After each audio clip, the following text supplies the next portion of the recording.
Saya wanita berumur 37 tahun, padahal belum pernah menikah, saya ingin sekali menikah. Di setiap waktu yang mustajab, saya selalu berdoa agar Allah mudahkan saya menikah dan memberikan saya pasangan yang baik bagi agama, dunia, dan akhirat saya. Selain itu, saya sudah berikhtiar ikut ta'aruf di beberapa tempat. Jika di kajian dan ketemu ummahat atau teman, saya pun tidak malu untuk menanyakan jika ada ikhwan yang sepadan dengan saya, tolong diinfokan. Berapa kali saya berusaha tapi gagal, rata-rata alasannya karena fisik saya. Saya bertubuh besar, gemuk. Saya sudah berusaha untuk diet, subhanallah sulit sekali untuk menurunkan berat badan. Saya merasa minder, kadang ada pikiran dan perasaan apakah saya akan menikah. Adakah laki-laki yang dapat menerima saya yang gemuk ini?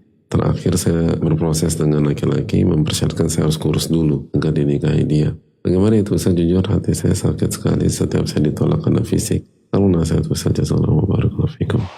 Kalau pertanyaannya, adakah laki-laki yang dapat menerima saya yang gemuk ini? Pilihlah ya. Tapi yang ingin kita diskusikan ini, mindset, adakah pasangan yang dapat menerima saya, itu poinnya. Kalau kita pakai pola pikir ingin diterima, kita akan gampang kecewa nanti. Akhirnya nanti kita akan jadi penuntut. Penuntut nggak akan bahagia. Karena pernikahan nggak mudah. Tapi kalau kita punya mentalitas, aku ingin memberi, aku ingin melakukan sesuatu, aku ingin memberikan support, aku ingin menjadi bagian, maka orang-orang seperti itu secara sunnatullah itu yang berhasil. Jadi actionnya dari kita dulu gitu loh. Dan kita lakukan karena semata-mata mencari ridha Allah Subhanahu wa Ta'ala. Tapi kan kita butuh untuk diterima, iya. Tapi jangan salah, kebutuhan itu bukan hanya diterima. Memberi itu kebutuhan, bergerak itu kebutuhan, action itu tuh kebutuhan. Kalau kita hidup nggak pakai action atau nggak pakai perbuatan, bisa berantakan hidup kita.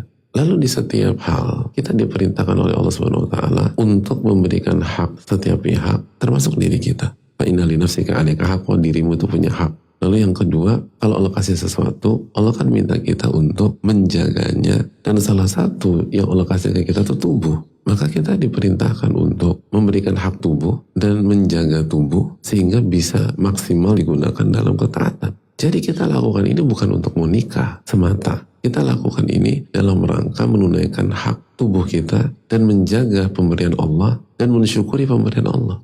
Allah perintahkan kita jaga hak tubuh, jaga hak tubuh. Allah perintahkan kita buat kondisi tubuh agar bisa maksimal bertakarub, mendekatkan diri kepada Allah. Lakukan itu. Nabi SAW sampai mengatakan, saya tidur dan saya sholat malam. Mengkritik orang yang gak mau tidur, hanya mau sholat terus. Salah satu hikmahnya, karena itu kan ngerusak tubuh dia. Nah, memberikan hak tubuh itu, konsep dalam Islam itu bainal ifrat wa tafrid. Tidak boleh berlebihan dan tidak boleh kurang. Nah, kalau kita bicara tentang fisik, maka domainnya atau kapasitasnya bidang kesehatan. Nah, lihatlah tubuh yang sehat itu seperti apa. Lalu masuk ke pernikahan dengan mentalitas apa yang bisa saya berikan. Bukan adakah yang mau menerima saya. Karena kalau saya bisa memberikan sesuatu karena Allah, Allah lihat itu, Allah akan mudahkan. Allah yang akan atur semua itu. Ihfadillah ihfadillah. Jika Anda jaga Allah, Allah akan jaga Anda. Allah akan kasih sosok yang benar-benar menjaga hak itu. Kan kama tadi nutudan. Sebagaimana Anda bersikap, Anda akan diberikan hal yang sama. Ketika kita masuk dengan mentalitas, apa yang bisa saya berikan? Insya Allah Allah akan kasih pasangan yang punya mentalitas yang sama. Apa yang dia bisa berikan.